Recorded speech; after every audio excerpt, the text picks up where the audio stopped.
right, give it up for Phil's harmonics. Thank you so much, Phil, for bringing us in there. All right, everyone. Thank you so much for being here at the People's Tribunal. My name is Justin Way. I'm the chair of the Denver DSA's Eco-Socialism Committee. We believe that organized people working on behalf of the common good have the power to create radical system change and challenge the corporate capitalist structures that have degraded Mother Earth and marginalized people in Colorado and all around the world. We stand with all those suffering under such an unjust system that extracts for the benefit of the 1%. We offer this event as a forum for those whose voices go unheard in society. We support a wide range of solutions that are allowed for or considered by executives enthralled to more and more money and favors for Wall Street. It's possible to have an economy and a system that brings about a better future for all. Before we begin, we will share a land acknowledgement recited by Renee Chacon. Renee, take it away.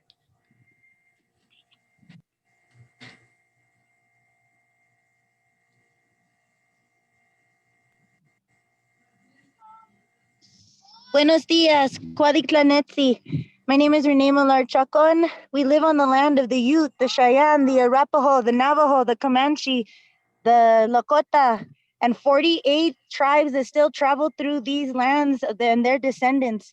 We need to keep that in mind because we still do have two reservations here, the Southern Ute and the Mountain Ute, and yet the Arapaho and the Cheyenne people are in Wyoming and Oklahoma.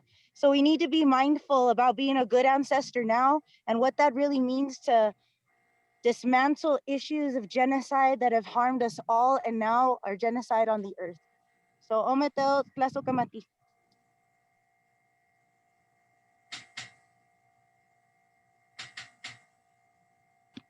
Thank you so much, Renee.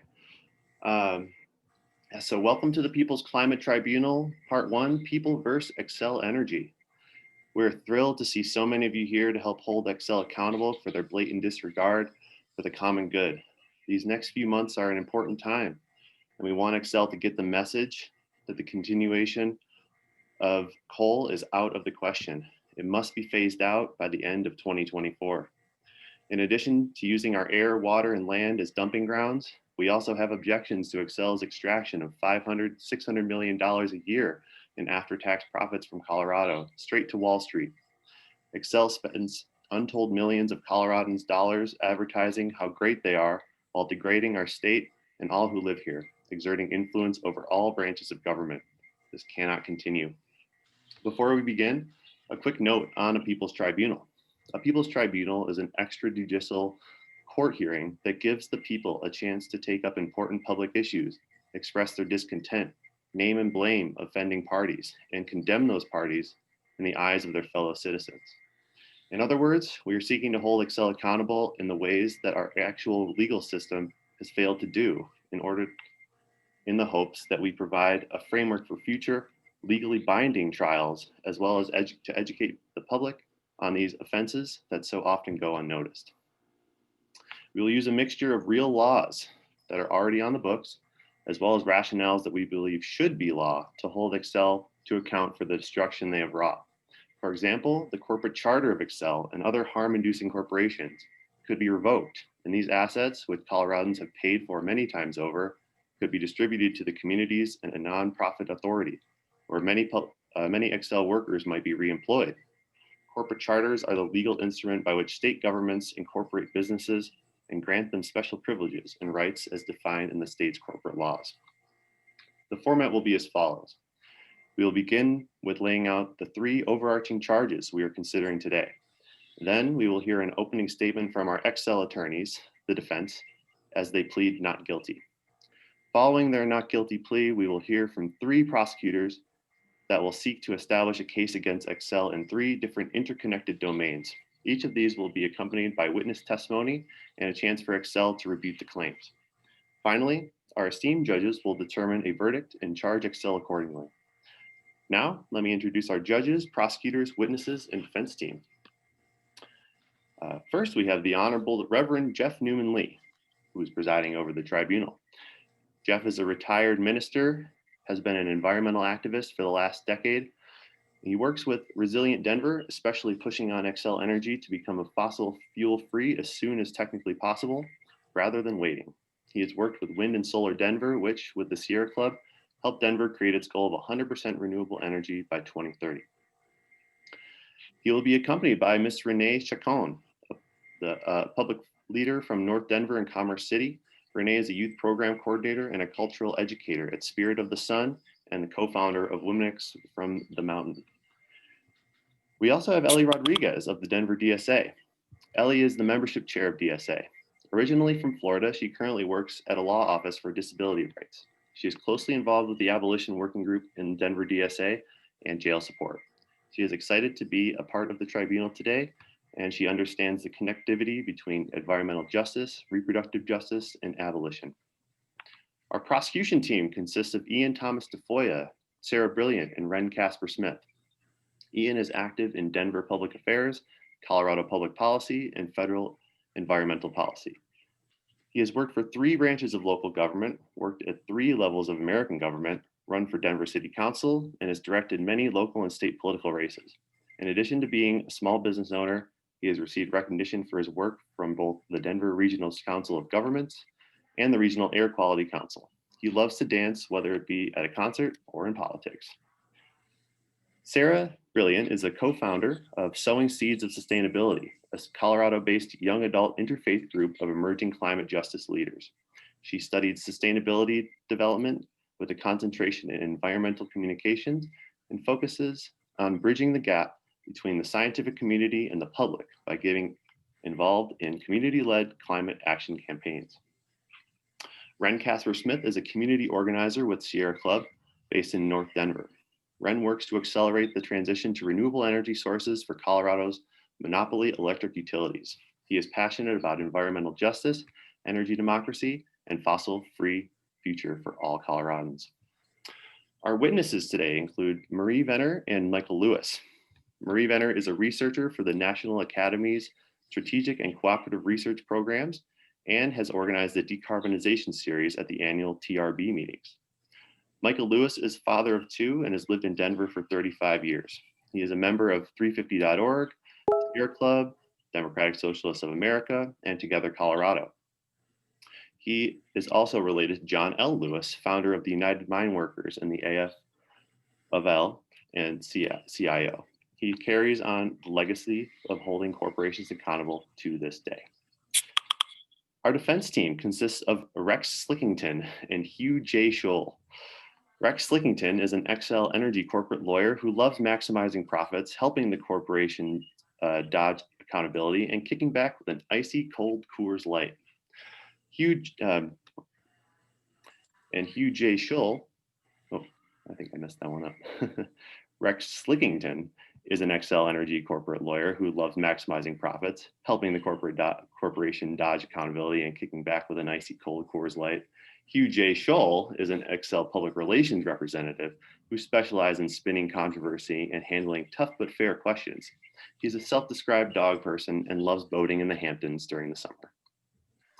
Finally, we thank our partners that helped put this important action together.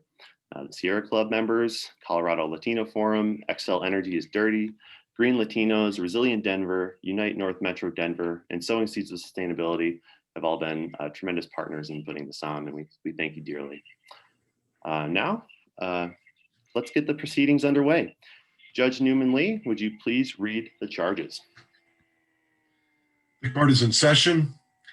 Xcel Energy stands accused of recklessly endangering public health and environmental justice communities, perpetuating the climate crisis, and extractive and exploitive profiteering.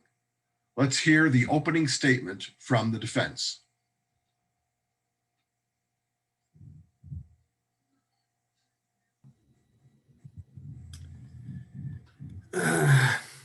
As you just heard, my name is Rex Slickington.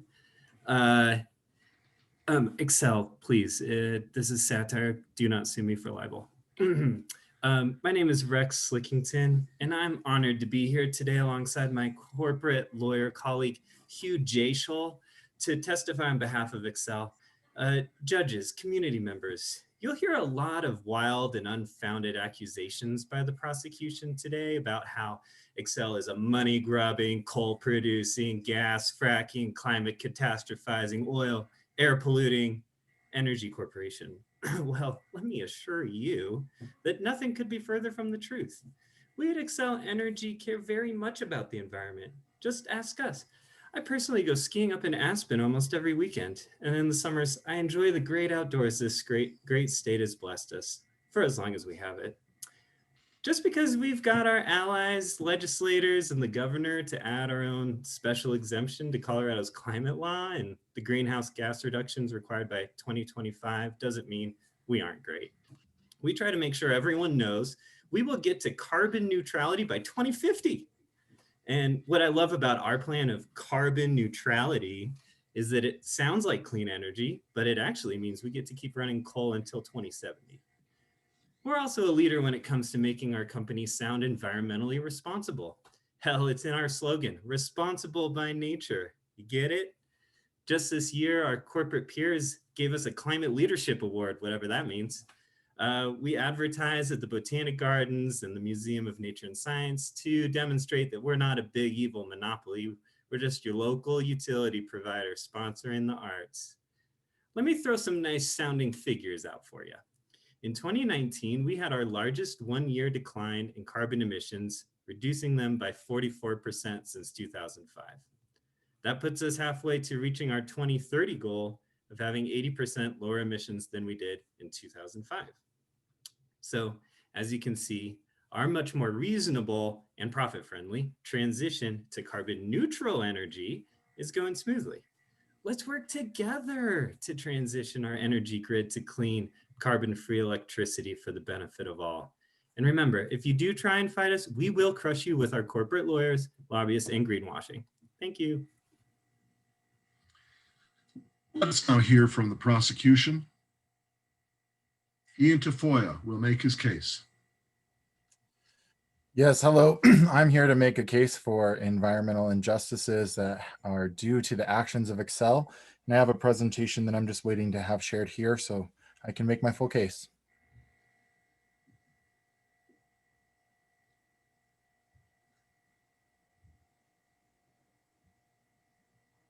I would also like to start by acknowledging Indigenous peoples who lived here and still continue to live here in the place that we call Colorado and all across the United States. I also want to say that just because Xcel Energy is on trial here and the people of Colorado are making claims, my claims will be reaching into the larger set of network that Xcel is part ownership in or full ownership in the Midwest as well. I'll go to the next slide, please. So we're here to talk about environmental justice. And there are all types of pollution that can impact people's communities. And they're happening because of Xcel Energy. Today, we're going to cover air, water, soil, light, noise, and even electrical pollution that has disrupted the organs of animals in the reproductive cycle. It's no doubt to anybody that there are many pollutants that come from the oil and gas sector, whether it be benzene or methane, leading to ozone from air quality, emissions from fossil fuel extraction, or from coal burning. We also have heavy metals that make their way into our water and into our soil. And light pollution has robbed those from their stars that are above them when they sleep. Noise pollution worsens and deepens other conditions that people have. And like I said, you're going to hear about electrical pollution. What's really important for people to understand about environmental justice communities is that it's not typically just one pollutant that is impacting you, but there is a comprehensive, cumulative, pervasive problem being spread onto communities from this industry and many others. Environmental justice communities have also been locked out of the process. And even when the government and or industry comes to the table, it's really just to check a box so that they can say they did legitimate community outreach, but our communities know better. Next slide, please. Now, this is a slide that tells you about the energy mix from Xcel Energy here in Colorado. As you will see, coal and natural gas make up a majority of the energy that is burned here in Colorado. And I want to point out that coal comes with its own problems. These heavy metals, a great amount of air pollution from climate science that you're going to hear about later. And natural gas from fracking is poisoning water, using it to an extreme here in an arid dry West. It's also contributing its methane pollution to the climate problem. So I'm going to take a minute here to dive through some of the harms from each one of these, but I want you to remember 70% is causing problems in our communities. Next slide, please. This is a slide, this one, and you can go to the next one here in a second. These red dots represent where these facilities that Xcel Energy owns. You can see Pawnee here in the top in the grasslands near Fort Morgan. What you're seeing there with the green, those are people. Those are farms. These are individuals that live directly next to this point source pollution. Here in the south is Comanche, just south of Pueblo, where thousands and thousands of people live within harm's reach of the pollution of Comanche. This one in particular is very important because of the large amount of Latino people who live in direct harm's way from the pollution here. Now you'll see Blue Spruce Energy. This is a natural gas out east, just east of Colorado and Aurora. What you see there is Fox Ridge Farm and KB Home Sky Ranch. The expansion of these homes into harm's way is being legally allowed by the government. Now the one here on the right, this is, you'll see Suncor Energy there listed on the right, and the red dot there is Cherokee Plant. I could see the Cherokee Plant from my house as a child. And even though they converted this from coal to gas, it is consuming large amounts of water, and it is still polluting a community. And this community in particular is facing pollution from multiple sources, from Suncor Energy to Phillips 66 terminal and highways. It's very important for us to acknowledge that cumulative pollution is a very real thing, and that the way corporations get away with things is by living within their permit, and this permit not acknowledging the other pollution sources. Next one, please. Now, this is an example of pollution that could be reduced from closing of Xcel coal plants early. Nitric oxides and sulfur dioxides, these chemicals lead to ozone. These small particles enter your body. These small particles damage your lungs. These are very large amounts that could be drastically cut if Xcel Energy would make the decision to close their plants early. Next slide, please.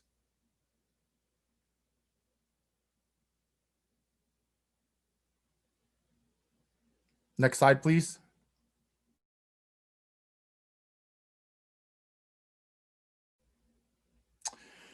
Okay, in addition to the air pollution that you are seeing, oh, I think you went one too many slides. There we go. In addition to the air pollution, there's also toxic ash that is left over. Each one of these coal plants requires ponds and landfills for what is called coal ash. This coal ash can make its way into your water. This coal ash can damage your body by bringing heavy metals into your body. That slide went forward, but that's okay. There are many of these. Each one of these coal plants has this issue. When we talk about climate justice and we shut these facilities down, it also means cleaning up this waste. And I personally believe that those who've helped create the problem, the workers there, should stay employed in making sure the problem is taken care of completely. So in addition to air pollution and water pollution, you also have transportation pollution. What you see here in the map on the left, the blue and the orange lines are considered Category 1 and Category 2 rail lines authorized by the state of Colorado. These all carry coal, whether it be through our communities, to be burnt in our communities, whether it was extracted in our communities and then taken to other places in Colorado, or there is just straight pass through. So each one of these trains that we were talking about has an open top, and they have an open top because these carbon emissions become combustible when they're actually closed inside of a case. There's been a lot of analysis, both by the train industry and by scientists who are very concerned about this pollution. And what it seems to me be true is absolutely along transportation, along the transfer stations, excuse me, and on the trains, as they're passing through your community, small particulate dust is falling into your community and it's entering your waterways. Here on the right, you'll see in the state of Washington, where there was a case that was actually won. So you can see that this problem of transporting coal through our communities is impacting a very great many of counties in Colorado.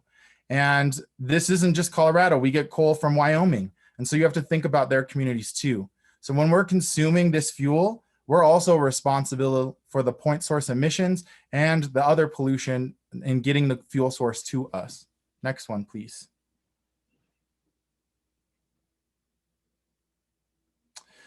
So not only are these trains poisoning the water and impacting people because of the small particulates that are coming off from the coal, it's also the diesel fuel. So you'll see here that these trains are coming through our communities on a regular basis with the same diesel fuel that you see on roads and highways, like Globeville area, Swansea, like Commerce City. This pollution from the diesel trains is impacting individuals' health. It is causing asthma. It is causing cardiovascular issues for individuals. And I have here on the bottom of just an example of one of the studies of how coal source dust has been found in soil samples. And in some cases, in this one test, they found that some soil had 20% of the soil they tested was actually coal dust and heavy metal fugitive particles that tag along. Next slide, please.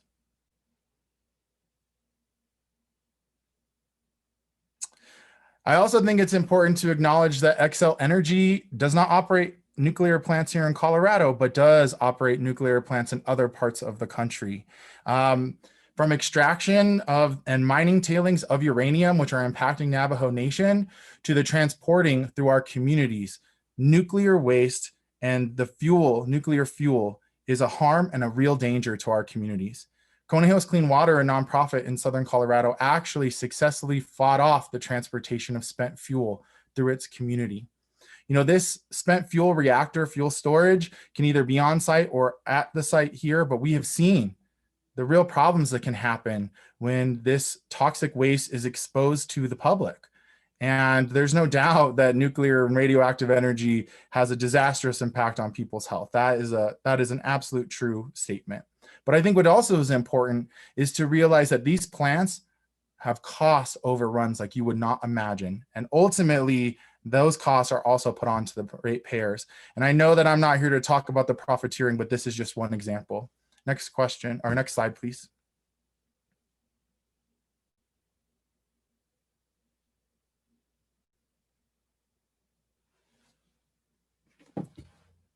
Next slide, please. Oh, there we go. So this is just an important point that I want to make, and that is that environmental justice also includes workers. There are workers who are being exposed to very large amounts of pollution, who are put in dangerous situations. And I just think it's important for us to acknowledge them in the environmental justice space. And I want to acknowledge that there was an incident with Cabin Creek and individuals who died, whom were ultimately settled and fined. Xcel was ultimately settled and fined for their violations by the Chemical Safety Board, as you can see here. And there were civil lawsuits that were settled with the community. In this case, what happened was there was a hydroelectric pipe that people were in there resurfacing, and a fire started. And ultimately, there was no exit. And from the documents that I read, there was no plan a backup plan for an alternate exit in case of an incident. This case is actually really unique because it went to a criminal trial. And unfortunately for the family members, as I read their words, Xcel was not found guilty of criminal charges here. But it's very important to recognize that they did settle with the government. Often we end up settling with the government, one, because we don't have the resources to fight their corporate lawyers on every single case, or two, because of corruption, perhaps, that has from industry insiders moving in and out of the industry into important roles in the government. And so we end up with slaps on the wrist while our communities get poisoned. Next slide, please.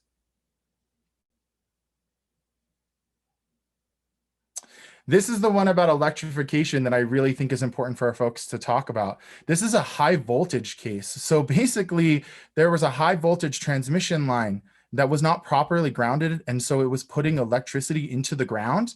And this gentleman made claims that there was illness and decreased milk production. Reproductive functions in these animals were disrupted by the electrical current that was being grounded into the ground improperly. In total, he was awarded $4.5 million, and they can actually triple these because they have a law on the books. I believe this is Minnesota, to to triple fines for reckless violation of statutes, which I think is really interesting that they have that kind of double down bonus.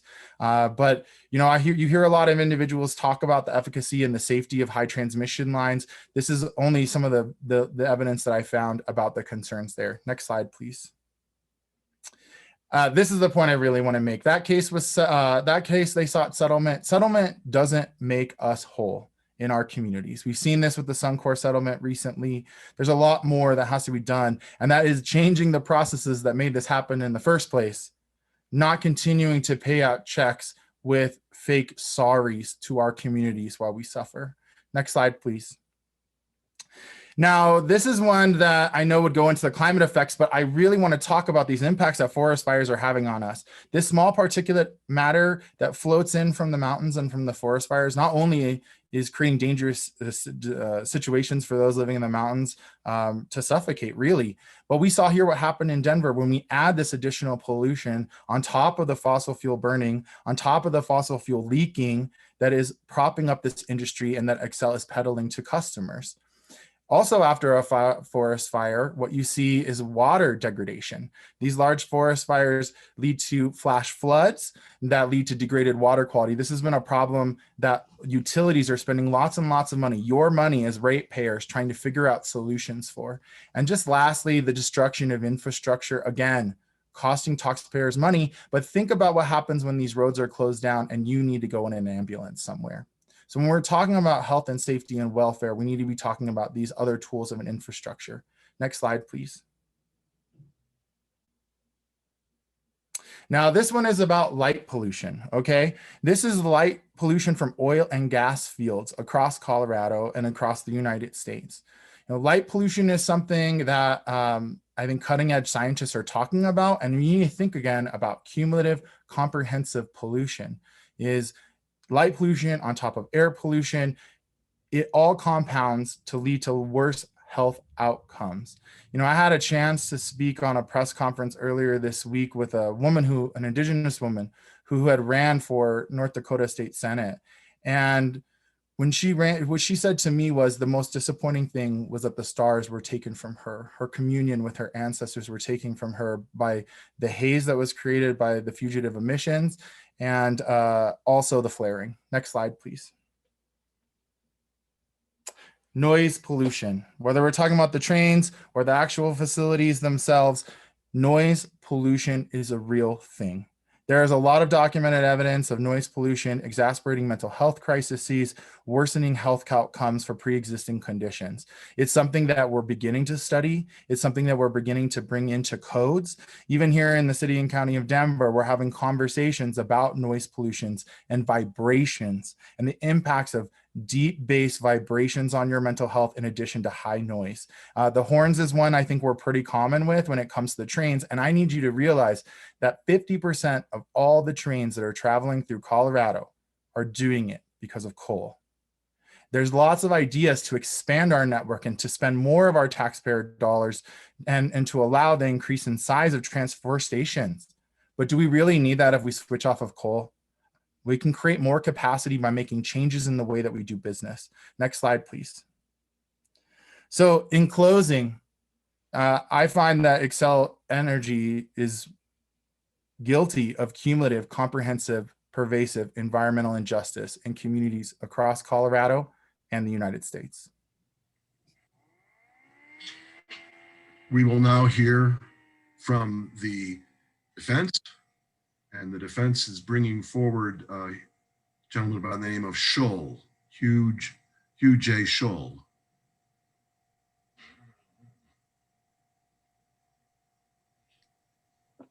Thank you. Like my colleague, Rex Slickington, I would like to just reiterate that I do not work for Xcel. This is satire. This is our interpretation of Xcel's spin tactics. That being said, this is Hugh J. Scholl. The prosecution wants you to think that we don't care about the communities we serve. We care. It's just limited by the amount of money we can make off of you. We talk a lot about our organization's health, not yours, and our advocates help us do that. We definitely need you to keep buying our power, not that you have any choice in the matter, and at least a few of you are necessary to come work in our plants. Speaking of our employees, we've shown a strong commitment to being a diverse and inclusive place to work.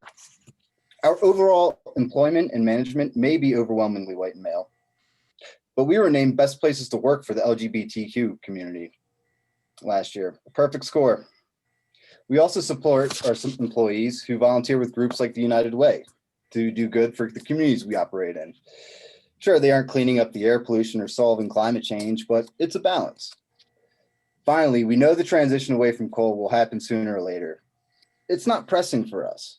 Coal is more expensive now, but we can pass along the cost of fuel to consumers. So free fuel from air or sun doesn't help us at Xcel.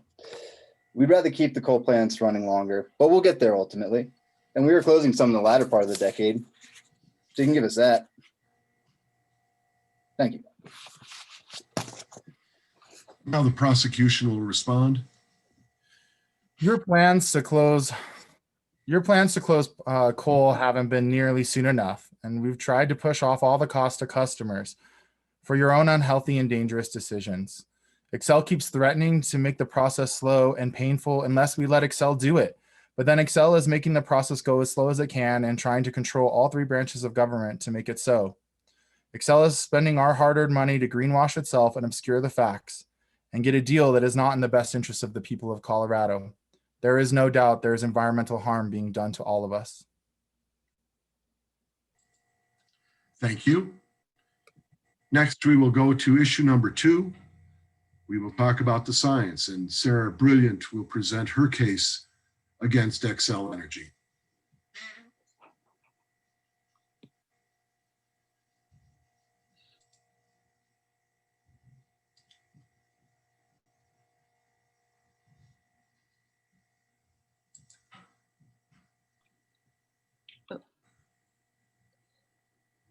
Okay, so to begin, the Sierra Club has this interactive map on their website that shows the number of cities across the country that are committed to and taking action for 100% renewable electricity. Over 54 cities across Colorado alone have committed to be 100% renewable electricity community-wide by 2035, and heating and transportation to be 100% renewable by 2050. Unfortunately, reports show that the state is nowhere near on track to meet the 2025 or 2030 emission reduction goals or renewable energy transition goals. The lack of progress and initiative from Xcel stems from a lack of effort to work on greenhouse gas reduction that has yet to focus on protecting people and communities disproportionately impacted by sources of human-induced climate change or anthropogenic climate change that Ian touched on. Now, as I go through my prosecution, let's keep in mind the 4 stressors of climate change. These are extreme weather, an increase in temperature, sea level rise, and an increase in carbon dioxide in the atmosphere.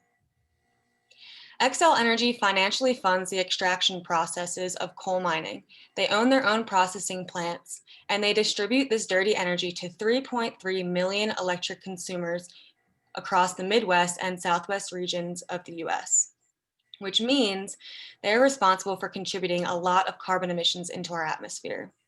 They need to be held accountable for the climate crisis they are perpetuating by continuing to use their immense coal infrastructure. Next slide, please. With this graph, you can see that coal releases the most billions of tons of carbon than any other fossil fuel. An increase in carbon dioxide in the atmosphere is incredibly dangerous to an already warming climate. When we have too much carbon dioxide in the atmosphere, it can lead to a web of disturbances. Carbon causes our air and oceans to heat up, which causes our ocean to become more acidic, which causes acid rain and coral bleaching. And if you think this does not affect us in the mountains, think again, because when the ocean cannot process any more carbon, it becomes stuck in the lower levels of our atmosphere, which causes more acid rain and wildfires. Which brings me to Exhibit A, wildfires. The more coal Xcel extracts and burns, the more wildfires we will see destroy our homes in our lifetime. That carbon that gets stuck in the lower levels of our atmosphere also contributes to higher temperatures globally. Gases in the atmosphere, such as carbon dioxide, trap heat just like the glass roof of a greenhouse. Warmer temperatures can enhance evaporation from soil, making drought levels drier than they would be in cooler conditions, which brings me to Exhibit B. As you can see in this drought map, the southwest region of the US is already prone to drought and will continue to become more severe as time goes on with our current emissions. Droughts can persist through a positive feedback, where very dry soils and decreased plant coverage can further suppress rainfall in an already dry area. A positive feedback is a process that occurs in a feedback loop within the environment, which makes the effects of a small disturbance incredibly dangerous and increased. A combination of shifting weather patterns and warmer temperatures can also affect Western snowpack and melt, potentially wiping out the water supply. This causes sea levels to rise exponentially. Now, when sea levels rise, weather patterns become unpredictable to a shift in oceanic temperatures and levels of carbon in the water, which then cause hurricanes, floods, and other extreme weather events over time. At the global scale, scientists are confident that relatively wet places such as the tropics will get wetter, while relatively dry places like the southwest region of the US will become drier. Durations of depleted soil moisture over the historical record ranged from 4 to 10 years, but in the 21st century, to scale climate simulations say that some of the dry events persisted for 12 years or more. Summers during the early 2000s were remarkably warm. These severe droughts over time are made worse by an increasing globally warm temperatures that reduce spring snow and rainfall, along with decreases in late spring and summer soil moisture. As coal continues to be burned and the climate continues to warm and soil moisture decreases beyond historical levels, the model simulation suggests that sustaining water supplies in parts of the Southwest, as well as mitigating wildfire destruction, will be a challenge. To hear more about the climate risks Xcel is imposing on Colorado, I'm going to call testimony by Marie Venner, a National Academies researcher who has spoken before colleagues there and abroad about climate risk. I call Marie Venner to the witness stand.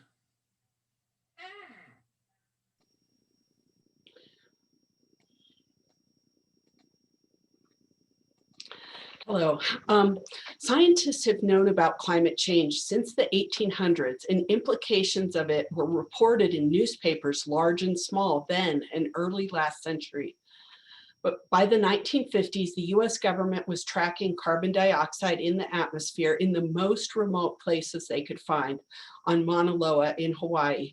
And indeed, they found that the temperature tracks closely with that rise in CO2. When your bathtub is about to overflow, the thing to do is to turn off the spigot. What is overflowing the bathtub? Combustion of fossil fuels is overfilling our atmosphere with greenhouse gases. Fossil fuels are over 3/4 of the problem, and it is getting worse all the time. The sustainable tub full level may be around 350 parts per million ambiently in the atmosphere. Now we know that for 99% of all human cultural development that we know, it's been around 280. And now it's around 417. We passed 350 parts per million in about 1990. For carbon dioxide, our atmosphere is the slowest draining bathtub imaginable. CO2 remains for such a long time, it is considered irreversible on human timescales. It can be there for thousands of years, acting as an increasingly heavy blanket that we can't take off. Since much of the CO2 that accumulates in the atmosphere and isn't absorbed by the ocean stays there for millennia, every year we delay turning off the spigot makes serious problems worse. Again, think of a tub overflowing. And some problems are irreversible after you let that happen, like melting the Arctic and losing the ice that reflects light and heat instead of absorbing it in dark water. We are building more and more heating in to the water and the ocean in our world. So there is a lag time from when we stop emitting from fossil fuels until we can get to a safe zone. The little space we have left in our carbon budget is one reason it is such a big deal that we have waited so long. It leaves very little room to maneuver now. We can't choose policies that take decades to send signals or ramp up. We can't let the utilities, the big oil companies, or our government put this off just a little longer, like they always want to do. Xcel would like to close some coal plants later this, in the latter part of this decade, but that's just not good enough. And letting others run until 2070 is outrageous. Closing coal is overdue. The tub of our atmosphere is overflowing with CO2, and it is time to make the shift. The executive branch of our government produced a scientific consensus report issued by the Johnson White House over 50 years ago in 1965. The American Petroleum Institute and the oil and gas sector did their own counter investigation and had their consultants look at all of the research, data, and literature by 1968 and agreed on the problem and source: burning fossil fuels. Utilities knew too. It was recognized as a serious problem, leading to the need to shift off of fossil fuels. By the early 80s through the 90s and early 2000s, though, big oil began selling uncertainty. The book and movie Merchants of Doubt explains how many of the same tobacco PR people and firms took the same strategy in assisting utilities and big oil. And we lost decades. We're still losing time, complicating and delaying what is needed, getting our electricity production and everything else off of fossil fuels. It is now very clear and well proven that the most cost-effective path, the fastest thing we can do, is to stop investing in anything fossil fuel and to close coal by 2025. Thank you very much.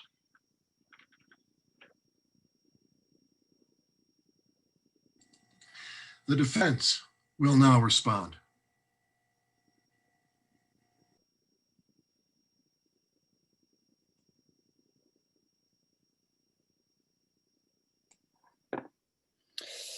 Hello, everyone. Hugh J. Scholl with some more insight here. Xcel fully recognizes our responsibility to both our communities and shareholders in providing clean, safe, reliable, but also cheap energy to our customers, which is why we actually consider ourselves leaders in the transition to renewable energy. While our goal is to provide 100% carbon-free energy by 2050, which is a realistic and cost-effective timeline for our shareholders, we also plan to capitalize on this green transformation by driving the future of electronic transportation. We intend to do this by investing heavily into the charging infrastructure required for electric vehicles and by powering 1.5 million electric vehicles across the communities we serve by 2030. We predict that 20% of the vehicles used within these communities will be electric by that time, which is a market that we are eager to serve. We also understand there may be concerns that during our transition away from coal, we may be increasing our use of natural gas, which is why I want to call attention to our renewable energy options and residential rebates programs. While we are committed to the reduction of our own carbon emissions, if you as an individual would like to contribute by reducing your own carbon footprint, we have plenty of ways to serve those needs too. Thank you. Prosecution will now respond.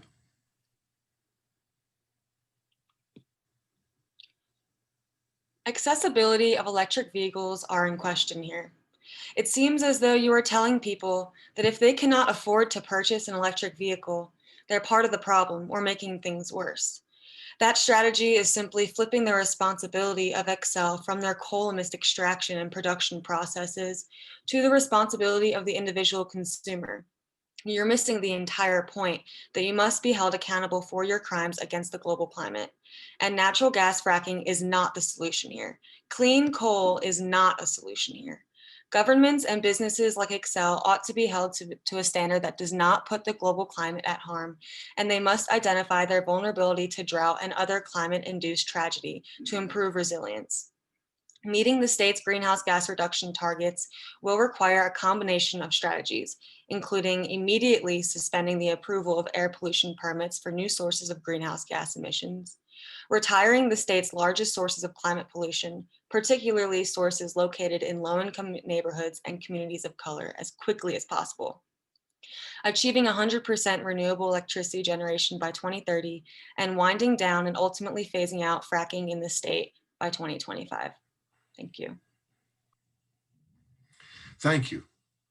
Now we will hear concerning our final issue, issue number 3, profiteering, and our prosecutor is Ren Smith.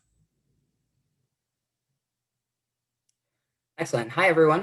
Thank you so much for joining us today to discuss Xcel Energy's crimes in Colorado communities. My name is Ren Smith. I'm an organizer with Sierra Club based in North Denver, but today I'm speaking as a concerned Xcel ratepayer. And I'm here to present my case that Xcel Energy Colorado is not living up to its responsibility to provide clean, affordable electricity to all Coloradans. This photo is from a petition delivery event at the Xcel building in downtown Denver when I delivered signatures from more than 4,000 Coloradans calling on Xcel to accelerate their transition to clean energy. So there can be no doubt that this is the future Coloradans want. It's my belief, based on my research and community outreach, that Xcel Energy can be reasonably accused of profiteering in Colorado. But before we talk about why, let's first answer the question, what is profiteering? Next slide, please. Profiteering is defined as the practice of making or seeking to make an excessive or unfair profit. Examples of profiteering include payday loans, which typically come with exorbitant interest rates that make them difficult to pay back, or intentionally raising prices on necessary supplies in times of need, such as increasing prices of medical supplies during a pandemic. I would argue that Xcel Energy is guilty of profiteering in our state. Xcel Energy is a supposed public service company, but is guilty of extracting excessive profits from Colorado ratepayers and using that money in ways that do not serve our best interests, especially those living in our most vulnerable communities. Next slide, please. So you're looking at a map of which utilities serve different areas in Colorado. All of the sort of dark blue color is territory served by Xcel Energy. So you can see Xcel serves many of the most densely populated cities in our state, including Aurora, Boulder, and Denver. If you live in Colorado, and especially if you live in the Denver metro area, I don't have to tell you that those same areas are experiencing very rapid population growth, which also means rapid growth in the number of utility ratepayers in many areas served by Xcel.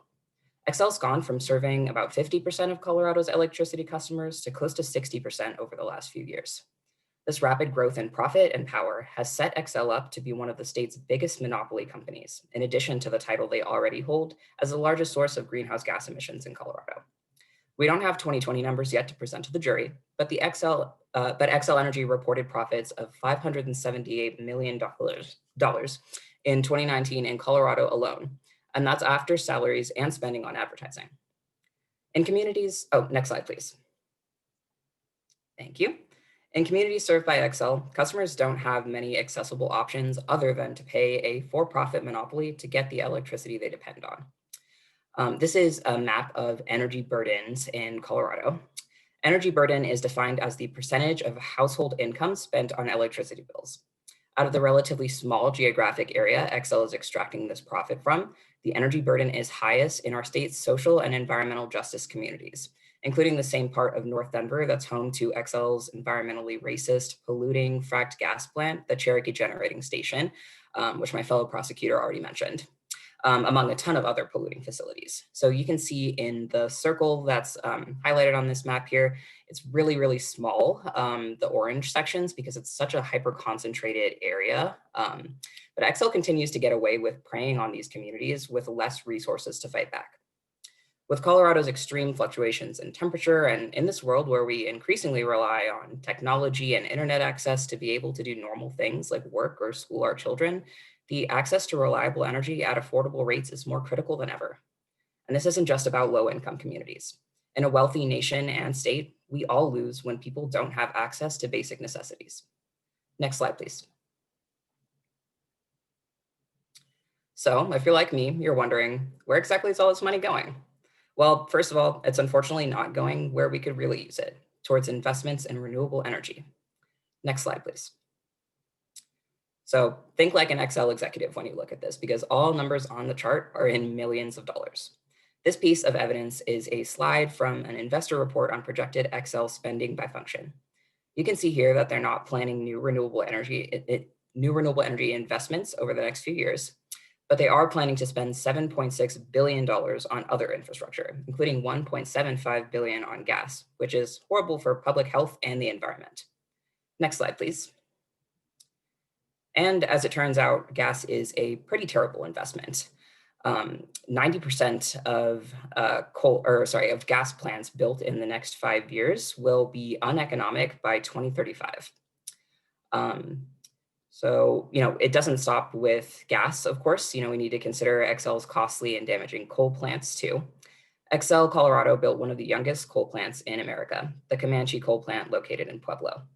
The plant was built in 2010 when we certainly already knew coal was on its way out. And ever since Comanche was built, it's been plagued with operational issues which have required costly repairs. Next slide, please. So in fact, Unit 3 of the Comanche plant is under investigation after being down for almost all of last year.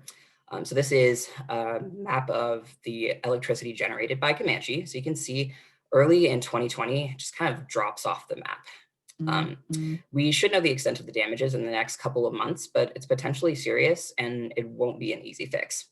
And yet Xcel is still spending to operate, supply, repair, and retrofit these expensive fossil fuel plants. When I first learned about this, I was confused as to why Xcel would do that rather than cutting their own costs to increase their profits. But then I learned about an important tool Xcel uses to skip out on the bill for their fossil fuel expenditures called rate basing or recovery. Next slide, please. So every few years, Xcel will file a rate case with the Public Utilities Commission, a regulatory agency responsible for keeping tabs on Xcel and making sure they're not misusing their power as a monopoly company.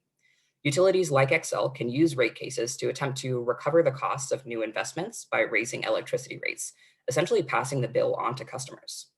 This tool could make sense in some situations when it's used for good investments communities want, like solar panels or batteries for energy storage. But monopolies shouldn't be able to recover costs on things like Comanche repairs. A 10-year-old coal plant broke down for a whole year. The bottom line, Xcel has limited incentive to keep expenses in check if those costs are simply passed through to customers. They're seeking to still make a profit of nearly $600 million annually in Colorado, despite continuing to make terrible investments. Other companies have to take the loss in situations like that. So why do monopolies still get to profit? Next slide, please. So despite all this reckless spending on fossil fuels, the majority of which doesn't even detract from Xcel's profits, most Xcel ratepayers have a distinctly positive view of the monopoly. And money has a big part in why. That's money spent on advertisement. Everything you know about Xcel is by their design. Xcel's ads center around the narrative that they're a national climate leader, when in fact, they're not even leading our state. Xcel is the only utility left in Colorado planning to burn coal past the year 2030. So this piece of evidence is screenshots from Xcel's Twitter. I only scrolled for a few minutes. You do not have to dig deep to find examples of all this charity, the photo opportunities, the sponsorships and big ads that you see at the Denver Museum of Nature and Science or the Botanic Gardens. And then next slide, please. This is, I think kind of the most egregious example of greenwashing that I found. Again, just 2 minutes of scrolling on Xcel's Twitter. Claiming to be a very community-minded company. From what we've heard so far in this trial today, we know that that's not the case. So all of this advertisement, it comes at a price which ultimately Xcel customers are paying. So in summary, Xcel uses their money to tell lies of emission through their ads and run costly and dirty energy, despite what Colorado customers want, all in the name of extracting almost $600 million a year from our state. Colorado, it's time to stop believing the hype. That concludes my section of the prosecution. Thanks.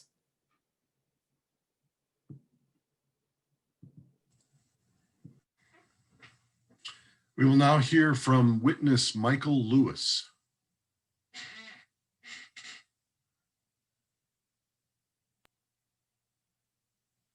I'm Michael Lewis. I've lived in Denver for 35 years, and my 2 children grew up here. I want to be able to tell them that they have a future and that their children's children have a future. And that is why I'm here doing this testimony. We're in a hell of a mess. There is a way out, but Xcel will not be part of it. Everything they have done, from promises to commitments they have made, establishes the company as a master in the art of hindrance and delay. Xcel must become extinct in order for us to avoid extinction ourselves. And although the energy companies, the drillers, the frackers, and the extractors are only in it for the money, we're advised to let the financial markets decide our future. When it is no longer profitable to use fossil fuels, they will follow the money and move to renewable sources. But if prices rise and fossil fuels become profitable again, we will erase all our progress and be even closer to catastrophe. Our own Governor Polis has been mislabeled as an environmentalist when he's really a libertarian. So he thinks government regulators should be on a short leash and understaffed and underfunded, while market forces lead executives and investors to ever greater salaries and dividends, and until every family owns a nebulizer and a water filter and the best air purifier they can afford.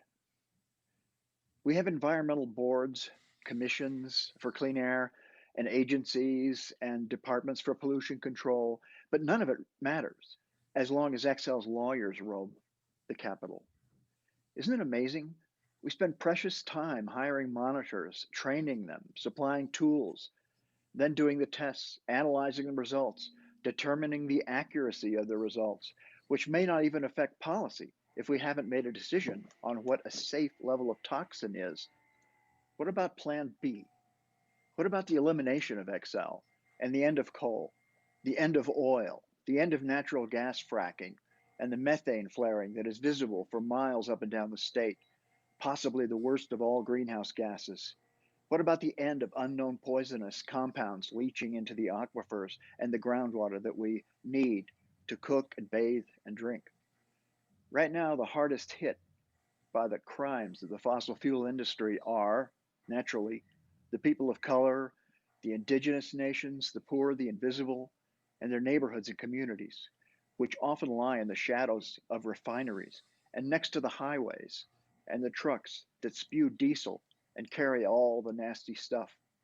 We have the technology now to begin ridding ourselves of the current suicidal patterns of energy production. We can create public banking to fund the innovative clean industries that will build new systems of renewable energy and transform our landscape. What is decaying all around us can be reborn when we tear down the refineries and rebuild and restore our communities and bring justice to those who have been harmed the most. But we will have to leave the commissions and the unconscious officials fiddling in their offices and conference rooms because we will have to force the issue. Thank you.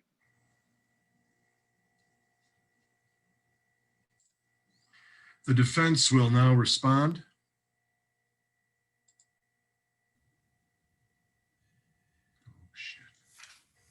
Well, it's Ren, I hope you followed our account on Twitter when you checked us out, and everyone else, be sure to follow us. We've got some great marketing that kind of builds on what myself and Hugh Jayshul are saying here. I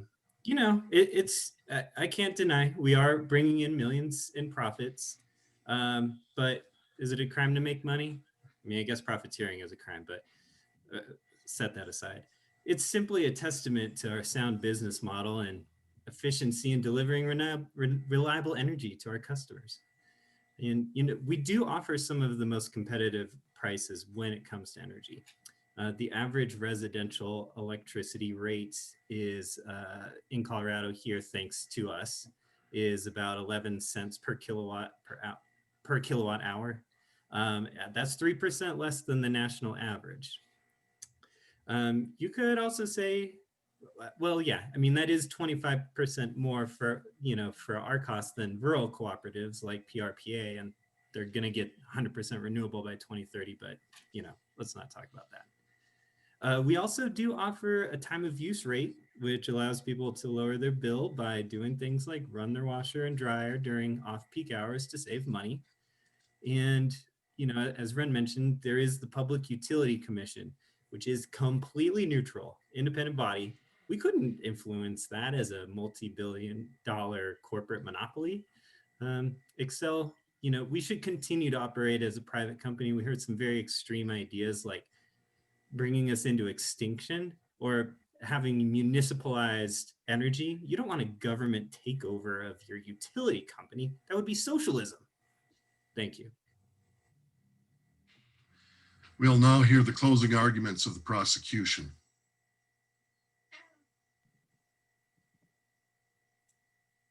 While it's true Xcel has relatively low electricity rates, we could still save Colorado customers hundreds of millions of dollars by accelerating the transition to renewable energy and stopping our investments in fossil fuels. Because renewable energy, specifically wind, is already the cheapest source of energy for Coloradans. Remember that 90% of new gas infrastructure built will be uneconomical by 2035. We can't allow Xcel to create more infrastructure that will perpetuate the use of fossil fuels and increase costs for customers for decades to come. And while publicly owned electricity is certainly a far cry from communism, I think the social benefits of that model compared to what we have now are important to consider. Xcel is an investor-owned utility, or IOU, a private enterprise acting as a public utility. It's my belief that as long as our utility answers to Wall Street shareholders, our ability to influence their decisions in Colorado's best interest is limited. Public or municipalized energy owned by ratepayers already exists in many American communities. And since you want to talk about costs, according to Energy Sage, a company that helps connect customers with alternative options for their electricity, community choice electricity typically has significantly lower rates than standard residential retail energy prices, sometimes by as much as 15 to 20%. Money that many families desperately need, especially in times of economic struggle like these.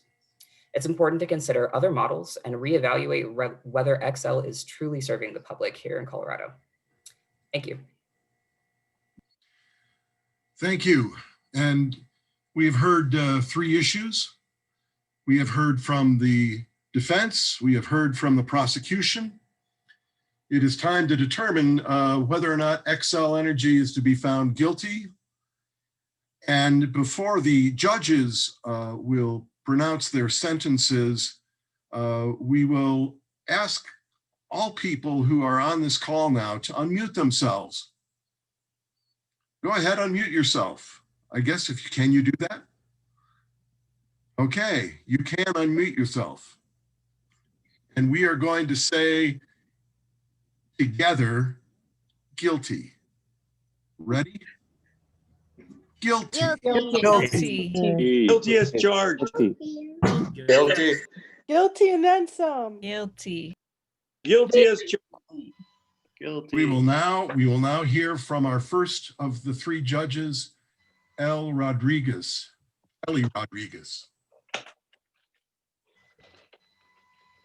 Hi, thank you for having me today as a judge. It has been clearly demonstrated that Xcel Energy continues to pollute the air with the multiple pollutants and the CO2 that come with digging out, transporting, and burning coal. If that was not enough, they continue to pollute the air with the emissions of both leaking fracked methane and the CO2 that comes with the burning of fracked methane. It has been abundantly and obviously shown that this behavior injures all residents of the state of Colorado. And yet that suffering is uneven, that people of color and indigenous people experience all of this pollution at a significantly higher rate. It has also been shown that Xcel's behavior has injured the earth itself. Xcel has continued to reap the rates of return on investment meant for risky investments, yet expects to socialize its failures upon its ratepayers.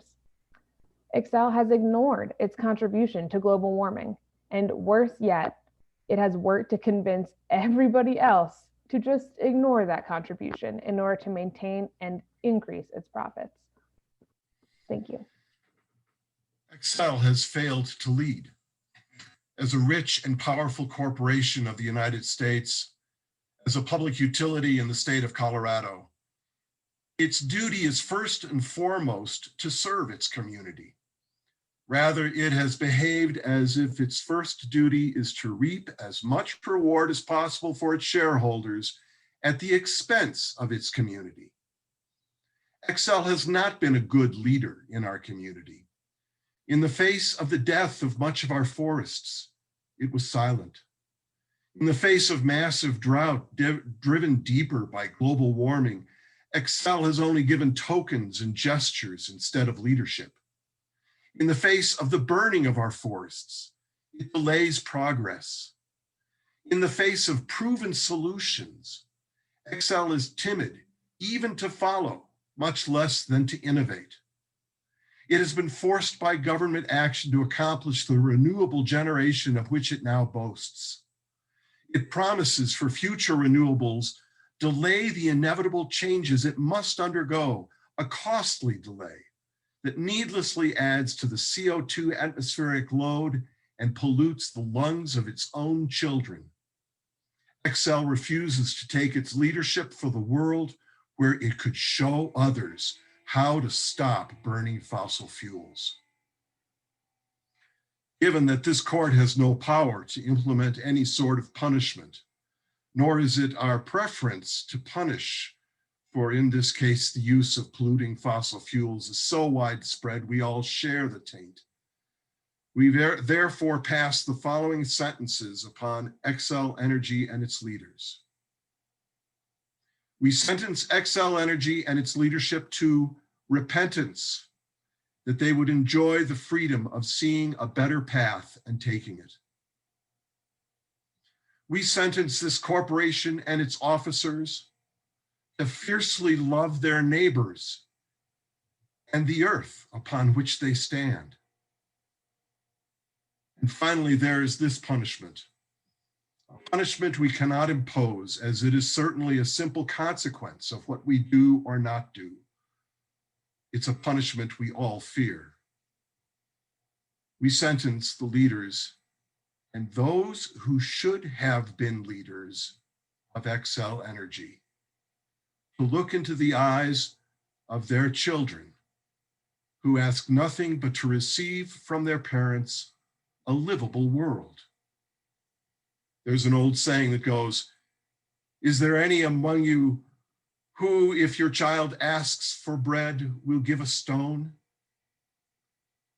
Let it not be that our children ask for the paradise that is Colorado, and we hand them a desert.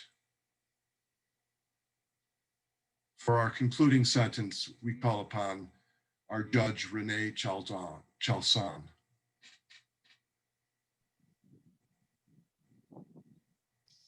Hello.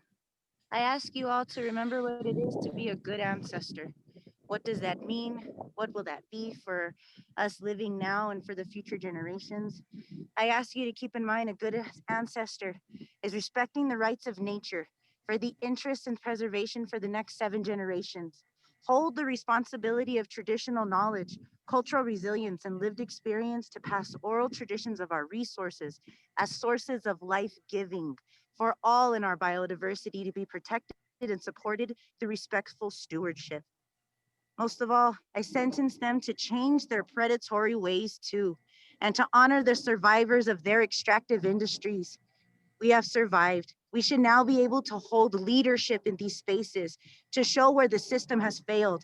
Their system isn't broken, it is working as designed, and we need to dismantle predatory capitalism and white supremacy to real equity analysis to address the climate genocide facing us all now. With that, this ruling of this court, the case is closed.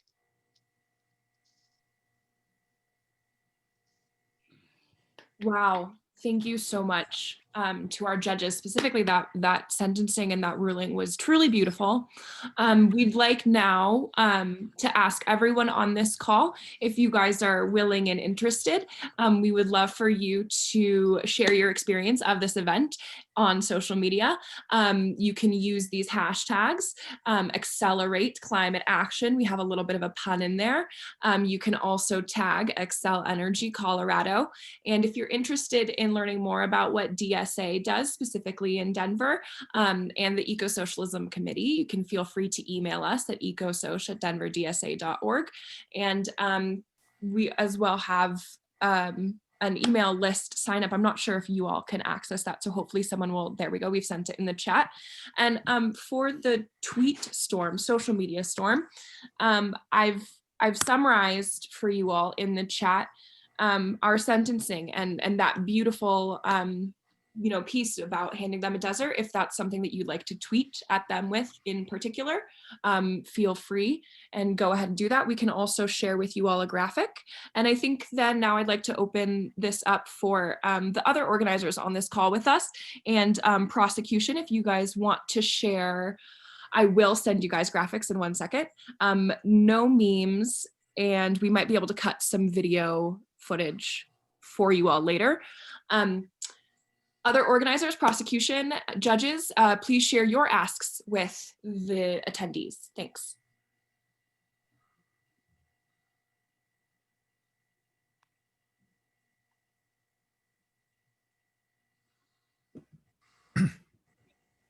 Hey everyone, this is Ian Tafoya. I just dropped in there in the chat a video I think you should check out of my friend DJ Cavum Motivation. It's called I Can't Breathe the Air, and it is a song about justice. It is a song about taking the fight from the front lines to the polluters. And I just hope you really enjoy it.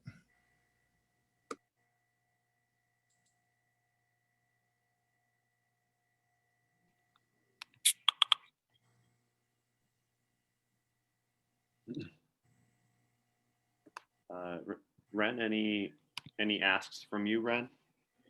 Yes, hello. I just shared my contact information over the chat. My email is ren.smith@sierraclub.org. My phone number is 818-808-5676. My ask is simply for anyone interested in staying up to date on Xcel issues or joining a team that we're building to continue to work on Xcel. And put public pressure on them to hold them accountable to the renewable energy future that Coloradans want. Please reach out. Thank you, Marie. Yes, I am blessed to be Sierra Club staff, dedicated to working on Xcel issues almost exclusively. So please do reach out if you're interested in staying up to date on the progress we're making on Xcel or opportunities to help out and join the fight. And I just want to say thank you all so much for joining us today. Thanks, Ren. Sarah, anything that you want to ask of us today? Sure, just because my organization is just starting up. In the chat, I put where you can find us on Instagram and on Facebook, Sowing Seeds of Sustainability. It's mainly for activists who may not have a whole lot of time or be able to kind of hit the streets, and we hang out and we talk for an hour. So if you also have any questions, I also have my email in there too. Thank you all for coming. Thank you.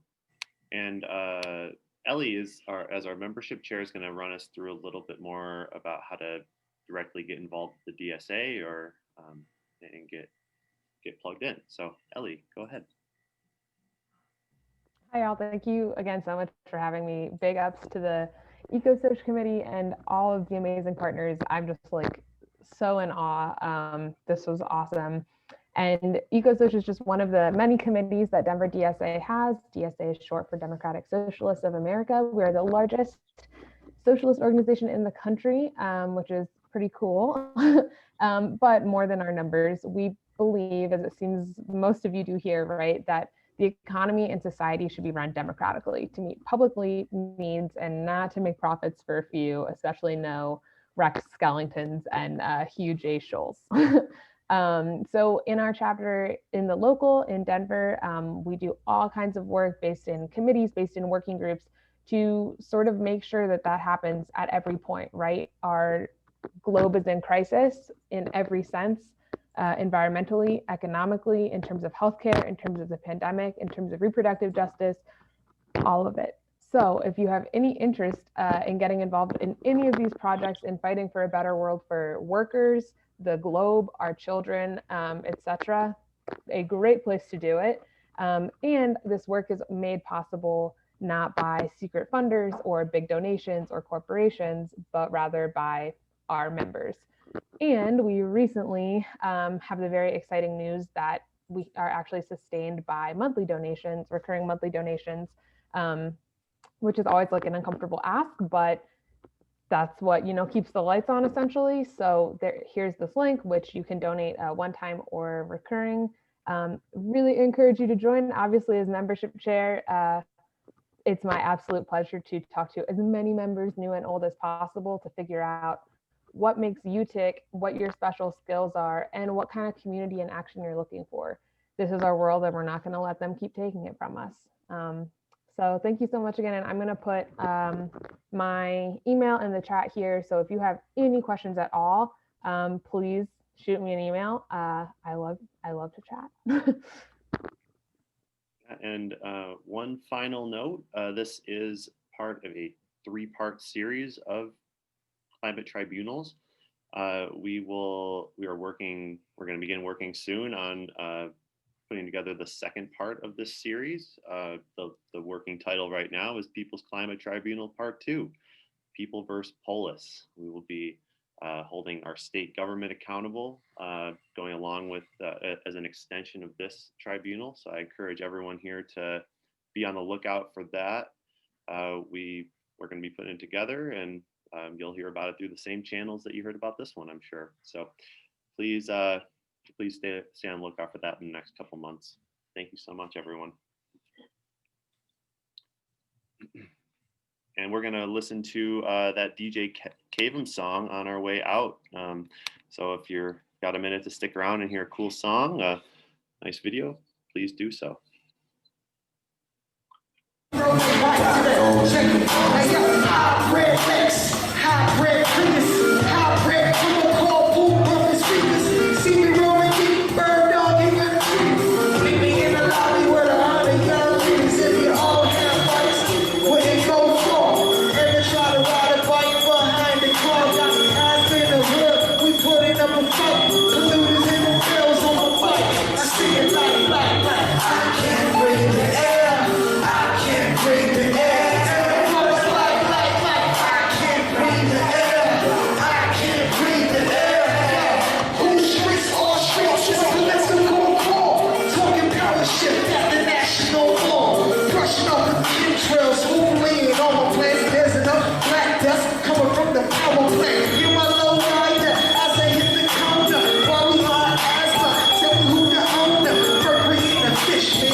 I say I'm fresh. I'm fresh.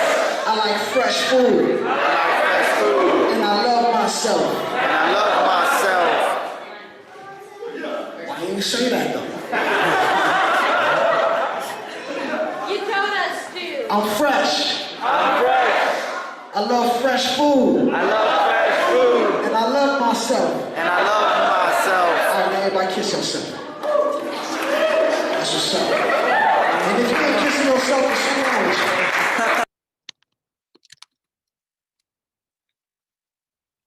All right, that's a wrap, everyone. Thank you. The recording will be, I'm gonna save it right now and we'll make it available. So thank you all so much for your contributions and your attendance. Hope to see you at our next one. Thank you.